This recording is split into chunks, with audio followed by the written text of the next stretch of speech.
सो जिस तरह प्यारे विद्यार्थियों असीं पिछले अपने लैक्चर दे विच असीं गल कर रहे सी अध्यापन बारे कि अध्यापन के अर्थ नूं और अध्यापन की भूमिका नूं असीं समझण दे लई विचार कीती सी।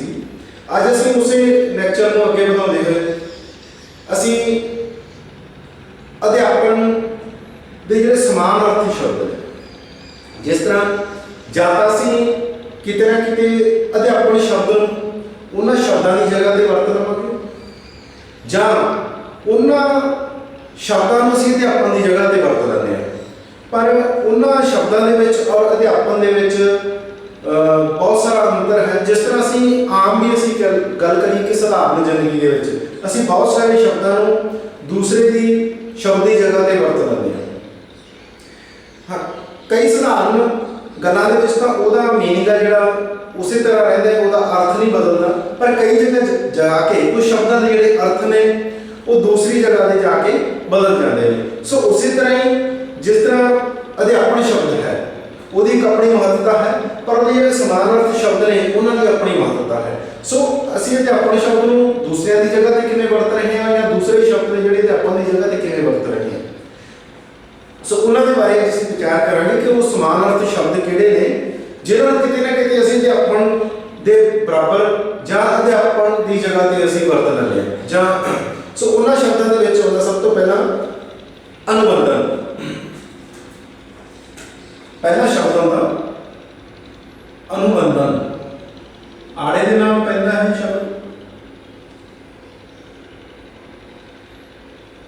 अनुबंधन। ये शब्द दस रहे कि किसी ना किसी चीज लई बंधना, किसी ना किसी चीज लई बंदिश होनी। जिस तरह असीं जानते हैं कि किसी चीज के ऊपर कोई ना कोई कंडीशन लग जाती है। इस अंग्रेजी अनुवाद इस कंडीशन बोलते हैं। कंडीशनिंग जिस तरह के किसी ना किसी चीज़ की किते ना किते जाके रोक लगी होनी, किते ना किते जाके उस चीज़ का संबंध कुछ ना कुछ हदायत लागू होनी वो चीज़ कि हुण इसमें जिहड़े कुछ अपने सिक्ख्या शास्त्री ने जां सिक्ख्या दे नाल संबंध रखने वाले कुछ विचारक ने उन्हां दा मनना है कि कई जगह असीं अध्यापन की जगह के ऊपर असीं अनुबंधन शब्द है जां अध्यापन की परिभाषा देंदे हुए असीं सानूं ये लग रहा होंदा कि असीं अध्यापन की परिभाषा दे रहे हैं, पर उत्थे किते ना किते असीं अनुबंधन की परिभाषा दे रहे होंदे हां। जिस तरह कुछ ना कुछ जिस तरह हम आपां गल करिए कि एक छोटी जी उदाहरण ले रहे हैं कि एक अध्यापक है वो अपने जगह के ऊपर खड़ के सारे बच्चों को कुछ ना कुछ सुना रहा है। वो कहानी रूपी भी हो सकता है जां कोई होर इन्फॉर्मेशन हो सकती है जां कोई होर नवी जानकारी हो सकती है। हुण उत्थे असीं ये कंडीशन नहीं लगा सकते हैं कि उस क्लास दे विचों उस जमात दे विचों कोई विद्यार्थी खड़ा होकर अपना जिहड़ा प्रश्न है उसके दिमाग दे विच प्रश्न आया, उसने अध्यापक नूं रोक के प्रश्न पूछा। हुण इत्थे पर अध्यापन दे विच जिहड़ा असीं आधुनिक अध्यापन की गल कर रहे हैं उसदे विच असीं रोक नहीं सकते हैं कि बच्चे क्वेश्चन या प्रश्न नहीं पूछणगे। पर जिहड़ा अनुबंधन की कहना अनुबंधन ये भी हो सकता है कि किते ना किते रोक हो भी नहीं। जो अध्यापक पढ़ा रहे हैं तो उसदे विच कोई ऐसी बाधा खड़ी नहीं करनी। मीनस कि वो चाहे असीं डिसिपलिन की गल करिए जां असीं सैल्फ डिसिपलिन होवे ते भावें वो बाहरी जिहड़ा अनुशासन है वो होवे ते भावें अंदरूनी अनुशासन होवे। पर यह किते ना किते अनुबंधन हैगा जिहड़ा शब्द है वो अध्यापन के समान अर्थी भी है कि अध्यापन के वलों या अध्यापन के दौरान बहुत सारिया कंडीशनस ने जिहड़ियां चाहे वो श्रेणी जो नूं लैके होण जां किसी कमरे नूं लैके होण जां अध्यापन दे विच किसी एक्सपैरीमेंट नूं लैके होण जां अध्यापन ढंग नूं लैके होण अध्यापन युक्ता नूं लैके होण तो बहुत सारिया कंडीशनस ने जिहड़ियां वो हुंदियां ने। पर अध्यापन है जिहड़ा पूर्ण रूप दे विच अपने आप दे विच कोई अनुबंधन जिहड़ा वो नहीं हुंदा। सो ਇਹਦੇ ਨਾਲ ਹੀ ਜਿਹੜਾ ਅਗਲਾ ਸ਼ਬਦ ਸਾਡੇ ਸਾਹਮਣੇ ਆਉਂਦਾ ਉਹ ਹੈਗੀ ਹੈ ਸਿਖਲਾਈ। ਉਹ ਹੈਗੀ ਹੈ ਜੀ ਸਿਖਲਾਈ। ਹੁਣ ਜਿਹੜਾ ਸਿਖਲਾਈ ਸ਼ਬਦ ਹੈ ਇਸ ਤੋਂ ਅਸੀਂ ਸਾਰੇ ਹੀ ਭਲੀ ਭੰਤੀ ਜਾਣਦੇ ਹਾਂ ਕਿ ਸਿਖਲਾਈ जिसनों अंग्रेजी दे विच ट्रेनिंग कहते हैं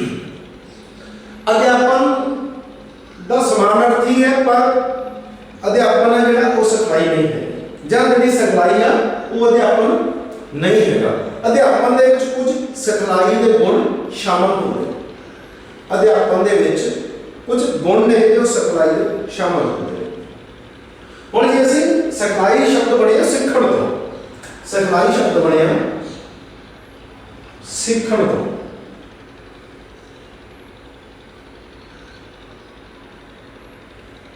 ਸਿਖਲਾਈ ਸ਼ਬਦ ਬਣਿਆ ਸਿੱਖਣ ਤੋਂ। ਹੁਣ ਸਿੱਖਣ ਤੋਂ ਕੀ ਭਾਵ ਹੈ? ਸਾਈਕਲ ਸਿੱਖਣਾ, ਸਕੂਟਰ ਸਿੱਖਣਾ, ਹੋਰ ਬਹੁਤ ਸਾਰੇ, ਜਿਸ ਤਰ੍ਹਾਂ ਕੋਈ ਵੀ ਫਿਜ਼ੀਕਲ ਟ੍ਰੇਨਿੰਗ ਹੈ ਉਹ ਸਿਖਲਾਈ ਦੇ ਵਿੱਚ ਅਸੀਂ ਸ਼ਾਮਲ ਕਰ ਸਕਦੇ।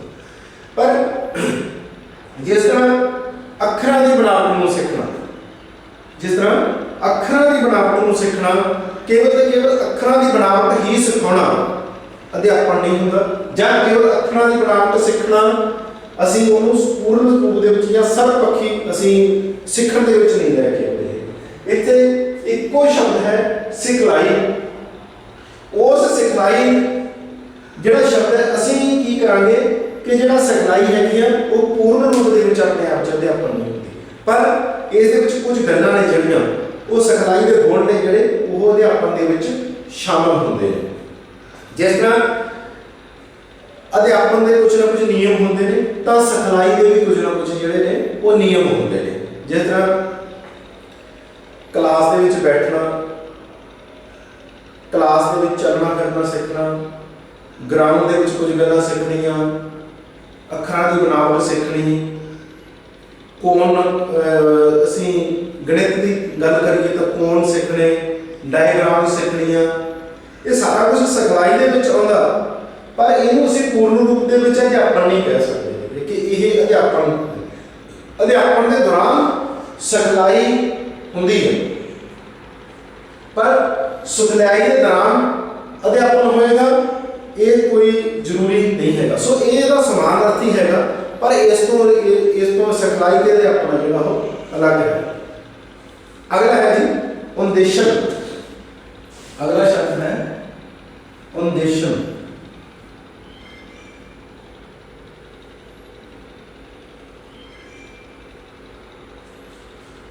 ਉਦੇਸ਼ਨ ਜਿਹੜਾ ਹੈਗਾ, ਉਦੇਸ਼ਨ ਸ਼ਬਦ ਹੁੰਦਾ ਕਿ ਕਿਸੇ ਨੂੰ ਕੋਈ ਉਦੇਸ਼ ਜਿਸ ਦੇ ਵਿੱਚ ਜ਼ਿਆਦਾ ਤੋਂ ਜ਼ਿਆਦਾ ਜਿਹੜੀ ਉਹ ਬੌਧਿਕ ਜਿਹੜੀ ਸਿਖਲਾਈ ਹੈ ਇਹ ਉਹਦੇ ਨਾਲ ਸੰਬੰਧਿਤ ਹੈ, ਜਿਸ ਦੇ ਵਿੱਚ ਅਸੀਂ ਕਹਿ ਸਕਦੇ ਹਾਂ ਕਿ ਬੱਚੇ ਦਾ ਬੌਧਿਕ ਵਿਕਾਸ ਹੋਵੇ।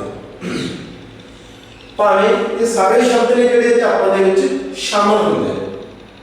ਅਧਿਆਪਨ ਦੇ ਦੌਰਾਨ ਇਹ ਸਾਰੀਆਂ ਚੀਜ਼ਾਂ ਅਨੁਬੰਧਨ ਕੋਈ ਨਾ ਕੋਈ ਕੰਡੀਸ਼ਨਸ ਵੀ ਹੁੰਦੀਆਂ ਨੇ ਇਸ ਤਰ੍ਹਾਂ ਜਮਾਤ ਦੀਆਂ, ਪਰ ਪੂਰਨ ਰੂਪ ਦੇ ਵਿੱਚ ਅਨੁਬੰਧਨ ਅਧਿਆਪਨ ਨਹੀਂ ਹੁੰਦਾ। ਉਸੇ ਤਰ੍ਹਾਂ ਸਿਖਲਾਈ ਆ, ਅਧਿਆਪਨ ਦੇ ਦੌਰਾਨ ਕੁਝ ਗੱਲਾਂ ਕੁਝ ਗੁਣ ਸਿਖਲਾਈ ਦੇ ਹੁੰਦੇ ਨੇ, ਪਰ ਸਿਖਲਾਈ ਕਦੇ ਆਪਣੇ ਆਪ ਦੇ ਵਿੱਚ ਅਧਿਆਪਨ ਨਹੀਂ ਹੁੰਦਾ। ਉਸੇ ਤਰ੍ਹਾਂ ਉਦੇਸ਼ਨ, ਉਦੇਸ਼ ਦੇਣਾ ਤਾਂ ਅਸੀਂ ਉਦੇਸ਼ਨ ਦੇ ਦੌਰਾਨ ਦੇਖਦੇ ਹਾਂ ਕਿ ਅਧਿਆਪਨ ਦੇ ਦੌਰਾਨ ਉਦੇਸ਼ਨ ਦੇ ਗੁਣ ਹੁੰਦੇ ਨੇ, ਜਿਸ ਤਰ੍ਹਾਂ ਬੱਚੇ ਦਾ ਬੌਧਿਕ ਵਿਕਾਸ ਕਰਨਾ, ਬੱਚੇ ਦੀ ਬੁੱਧੀ ਦਾ ਵਿਕਾਸ ਕਰਨਾ, ਬੱਚੇ ਦੇ ਅੰਦਰ ਸਮਝ ਪੈਦਾ ਕਰਨਾ, ਉਸ ਨੂੰ ਸਮਝਾਉਣਾ, ਉਸ ਦਾ ਇੱਕ ਨਜ਼ਰੀਆ ਬਣਾਉਣਾ,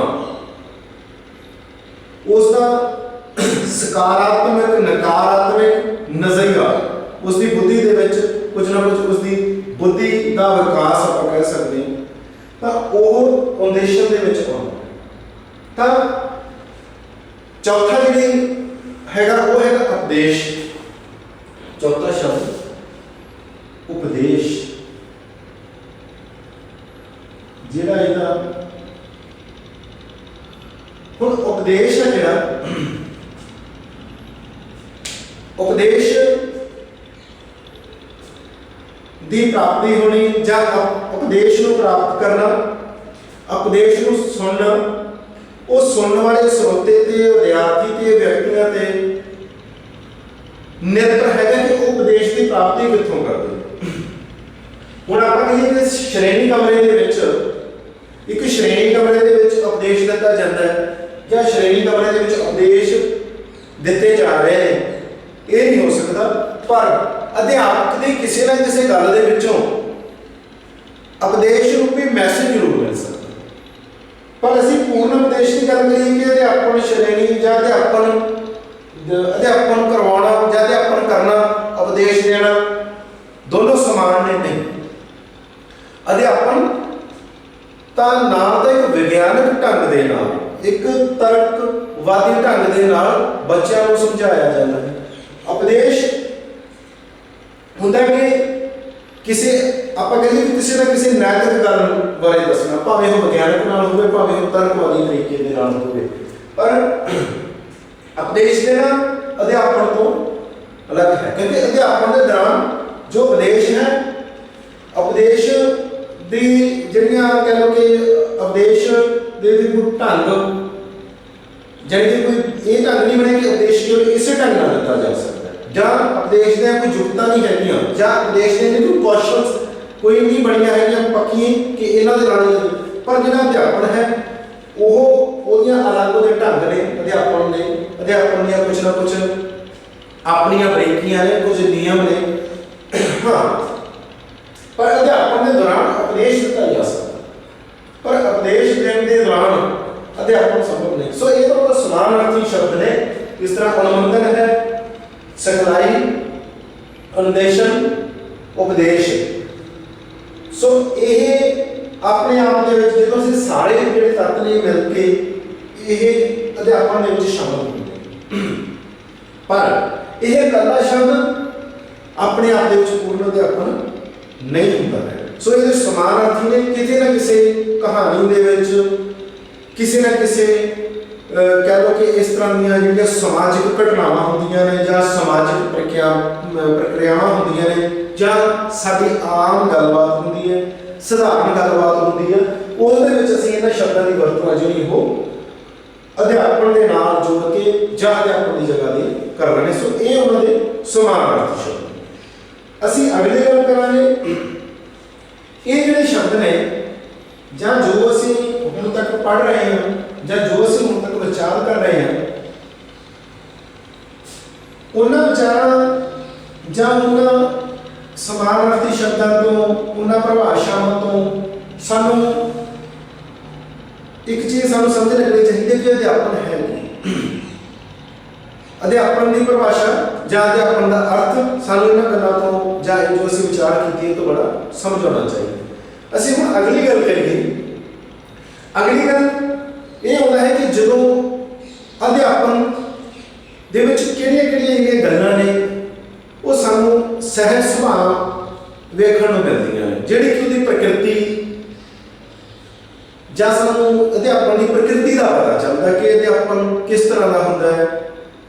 ਅਧਿਆਪਨ ਦੇ ਜਿਹੜੇ ਮੁੱਖ ਕਹਿ ਲਓ ਕਿ ਪ੍ਰਕਿਰਤੀ ਦੇ ਜਿਹੜੇ ਮੁੱਖ ਤੱਤ ਨੇ, ਅਧਿਆਪਨ ਦੇ ਸੁਭਾਅ ਦੇ, ਪ੍ਰਕਿਰਤੀ ਨਹੀਂ ਦੀ ਸੁਭਾਅ, ਉਹਦੇ ਸੁਭਾਅ ਦੇ ਜਿਹੜੇ ਮੁੱਖ ਤੱਤ ਨੇ ਕਿ ਉਹਦਾ ਜਿਹੜਾ ਸੁਭਾਅ ਹੈ ਉਹ ਕਿਸ ਤੇ ਆਧਾਰਿਤ ਹੈ, ਉਹਦੇ ਲਈ ਅਸੀਂ ਜਿਹੜੇ 2-3 ਅਸੀਂ ਤੁਹਾਡੇ ਤੱਤ ਨੇ ਜਿਹੜੇ ਅਸੀਂ ਉਹਨਾਂ ਦੇ ਵਿਚਾਰ ਕਰਾਂਗੇ।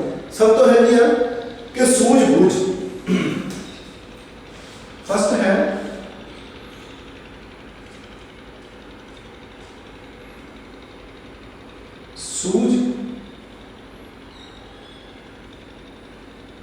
ਸੂਝ-ਬੂਝ ਪੈਦਾ ਕਰਨਾ।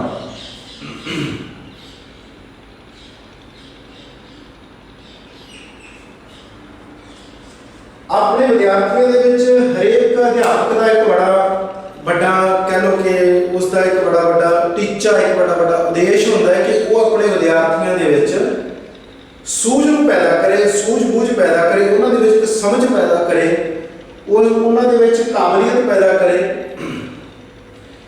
ਕਿ ਉਹਨਾਂ ਨੂੰ ਵੱਧ ਤੋਂ ਵੱਧ ਗਿਆਨ ਹੋਵੇ।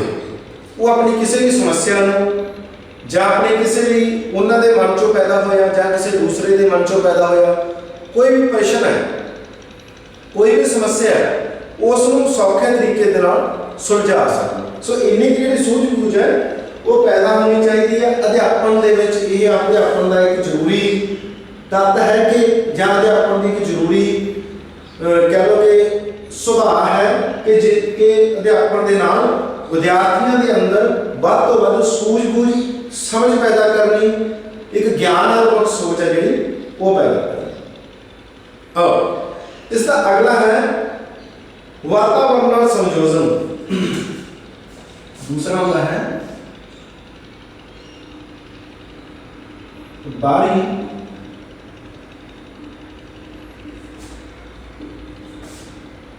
ਵਾਤਾਵਰਨ ਨਾਲ ਸਮਝੋਜਨ।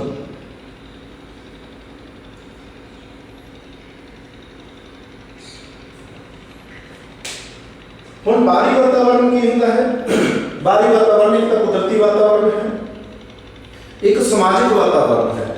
ਜੇ ਅਸੀਂ ਇਸ ਨੂੰ ਹੋਰ ਵੀ ਬਰੀਕੀ ਦੇ ਵਿੱਚ ਪੜ੍ਹਨਾ ਹੋਵੇ ਤਾਂ ਕੁਦਰਤੀ ਵਾਤਾਵਰਨ ਹੈ। ਕੁਦਰਤੀ ਵਾਤਾਵਰਨ ਤੋਂ ਬਾਅਦ ਹੁੰਦਾ ਹੈ ਸਾਡਾ ਮਨੋਵਿਗਿਆਨਕ ਵਾਤਾਵਰਨ, ਜਿਸ ਦੇ ਵਿੱਚ ਸਾਡੀਆਂ ਮਨੋਵਿਗਿਆਨਕ ਸੋਚ, ਸਾਡੀਆਂ ਭਾਵਨਾਵਾਂ, ਸਾਡਾ ਵਾਕੀ ਆਲੇ ਦੁਆਲੇ ਨੂੰ ਦੇਖਣ ਦਾ ਨਜ਼ਰੀਆ।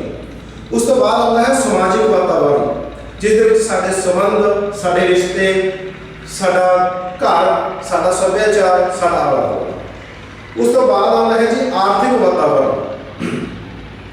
ਸਾਡਾ ਰਹਿਣ ਦਾ ਢੰਗ, ਸਾਡਾ ਜਿਹੜਾ ਸਾਡਾ ਜ਼ਿੰਦਗੀ ਨੂੰ ਜਿਉਣ ਦਾ ਢੰਗ, ਜਾਂ ਸਾਡੀ ਅਮੀਰੀ ਜਾਂ ਸਾਡੀ ਗਰੀਬੀ, ਜਾਂ ਸਾਡੇ ਕਮਾਈ ਦੇ ਸਾਧਨ, ਜਾਂ ਸਾਡੇ ਖਰਚੇ ਦੇ ਸਾਧਨ। ਉਸ ਤੋਂ ਅਗਲਾ ਵਾਤਾਵਰਨ ਆਉਂਦਾ ਹੈ ਰਾਜਨੀਤਿਕ ਵਾਤਾਵਰਨ। ਰਾਜਨੀਤਿਕ ਵਾਤਾਵਰਨ ਆਉਂਦਾ ਹੈ ਜਿਸ ਦੇ ਵਿੱਚ ਸਾਡੇ ਫੰਡਾਮੈਂਟਲ ਰਾਈਟਸ, ਸਾਡੀਆਂ ਫੰਡਾਮੈਂਟਲ ਡਿਊਟੀਜ਼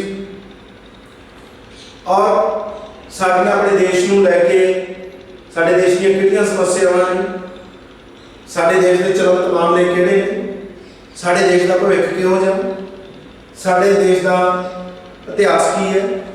ਇਹ ਹੁਣ ਅਸੀਂ ਜੇ ਬਾਹਰੀ ਵਾਤਾਵਰਨ ਦੀ ਗੱਲ ਕਰੀਏ ਕਿ ਜਿਸ ਵਾਤਾਵਰਨ ਦੇ ਵਿੱਚ ਸਾਡੇ ਵਿਦਿਆਰਥੀਆਂ, ਜਿਸ ਵਾਤਾਵਰਨ 'ਚੋਂ ਸਾਡੇ ਵਿਦਿਆਰਥੀ ਆਏ ਹਨ, ਜਾਂ ਜਿਸ ਵਾਤਾਵਰਨ ਦੇ ਵਿੱਚ ਸਾਡੇ ਵਿਦਿਆਰਥੀ ਜਿਉ ਰਹੇ ਹਨ, ਜਾਂ ਜਿਸ ਵਾਤਾਵਰਨ ਦੇ ਵਿੱਚ ਸਾਡੇ ਵਿਦਿਆਰਥੀ ਨੇ ਜਾਣਾ ਹੈ, ਉਹਦੇ ਵਿੱਚ ਸਮਾਜਿਕ ਵਾਤਾਵਰਨ ਵੀ ਹੋਏਗਾ, ਆਰਥਿਕ ਵਾਤਾਵਰਨ ਵੀ ਹੋਏਗਾ, ਰਾਜਨੀਤਿਕ ਵਾਤਾਵਰਨ ਵੀ ਹੋਏਗਾ, ਔਰ ਨਾਲ ਉਹਨਾਂ ਦਾ ਮਨੋਵਿਗਿਆਨਕ ਜਿਹੜਾ ਵਾਤਾਵਰਨ ਹੈ ਉਹ ਵੀ ਹੋਏਗਾ ਕਿ ਉਹਨਾਂ ਦਾ ਨਜ਼ਰੀਆ ਕੀ ਹੈ।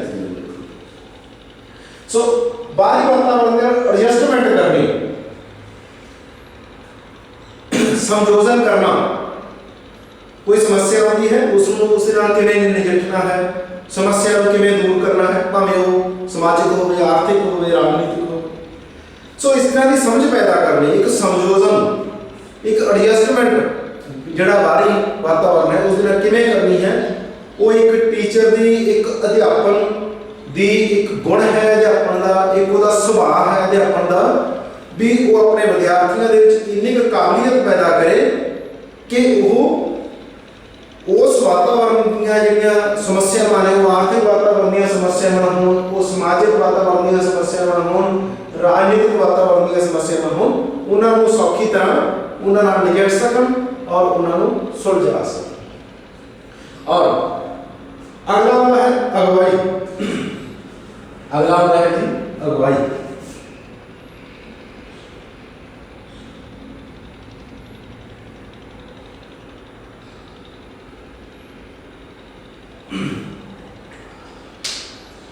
अगवाई करना कि किसी को सेध देना।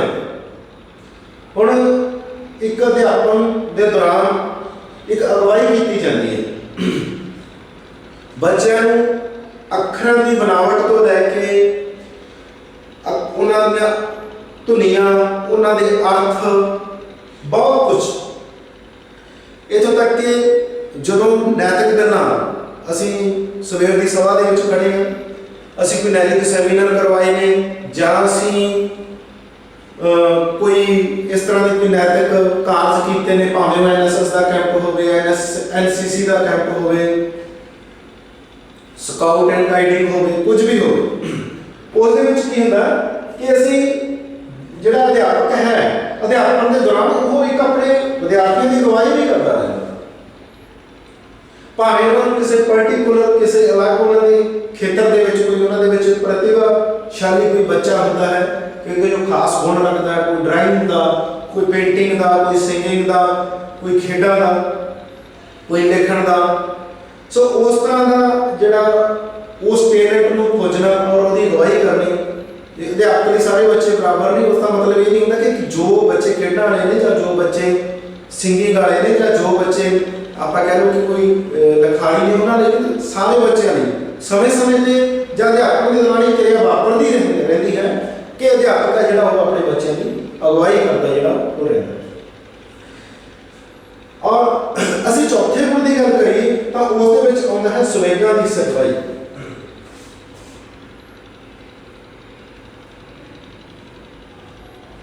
ਸਵੇਗਾ ਦੀ ਸਿਖਲਾਈ।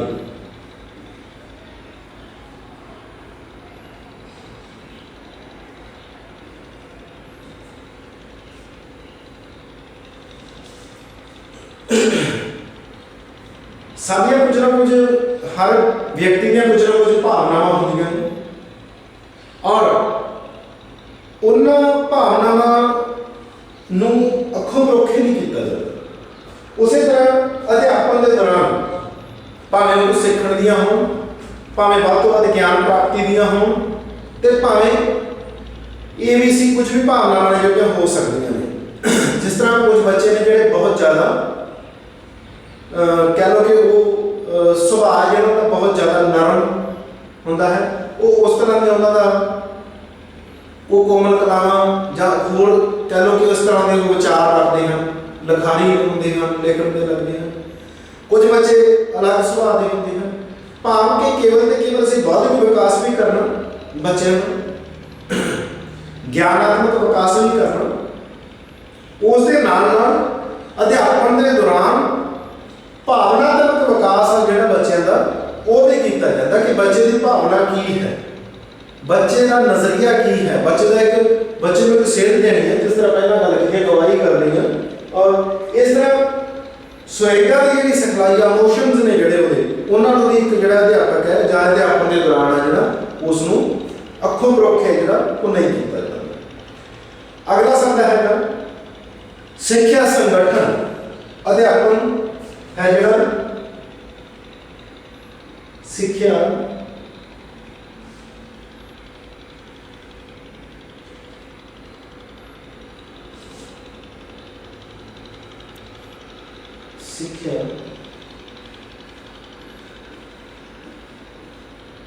संगठन। सिक्ख्या संगठन मीन्स किसी चीज को संगठित करना, नाल सिखाते भी रहना और नाल उसको ये भी दसते रहना कि उन्होंने जो सीखा है या जो सीख रहे हैं उन्होंने वरतों कितने करनी है, सीखे हुए को संभालना किमें है। ये भी बहुत बड़ी कह लो कि विद्यार्थी के लिए बहुत बड़ी गल होती है कि विद्यार्थी को सिखाया भी जाए, विद्यार्थी को समझ भी पैदा की जाए, विद्यार्थी को बहुत सारा ज्ञान भी दिता जाए, पर उस ज्ञान की वरतों किमें करनी है, उस ज्ञान को वरतना कितने है, वो ज्ञान को वंडना कितने है। एक बहुत बड़ी चुनौती है विद्यार्थी के लिए उस समय। तो वो सारी गल्लां अध्यापन के दौरान जिहड़ियां वो सिखाईयां जांदियां ने कि तुसीं इस ज्ञान को वंडना किवें है, इस ज्ञान को ਵਧਾਉਣਾ किवें है और इस ज्ञान को जो तुहाडी नॉलेज है उसनूं संभालना किवें है, जां जो सीखिया है उस तो असीं अपनी लाइफ नूं, अपनी जिंदगी नूं जां बाकी अपने समाज नूं उस तो असीं की सही दे सकते हैं। ये सारियां जिहड़ियां सिੱਖਿਆ संगठन दे विच आउंदियां कि जो असीं सीखिया है या जो सिखार्थी ने लिया है अध्यापन के दौरान। सो अध्यापन का ही एक सुभाव है कि वो सिक्ख्या संगठित करता है विद्यार्थी। ये अध्यापन के दौरान जो वापरता है। सो असीं अपने अगले लैक्चर दे विच अध्यापन दीयां विशेषतावां दी गल करांगे कि जिस तो क्योंकि असीं जो पिछे असीं पढ़ चुके हाँ उस दे विच असीं यही समझिया है कि अध्यापन की है, अध्यापन के समानार्थी शब्द किहड़े हैं और अध्यापन के दौरान अध्यापन का सुभाव किहो जिहा है, उसके दौरान की वापरदा है। हुण असीं अध्यापन नूं होर वधेरे ढंगाई दे विच जानण दे लई असीं इन्हां विशेषतावां ने अध्यापन दीयां तां उन्हां दे बारे असीं अपने अगले लैक्चर दे विच डिस्कस करांगे। सो अज लई इन्ना ही, धन्यवाद।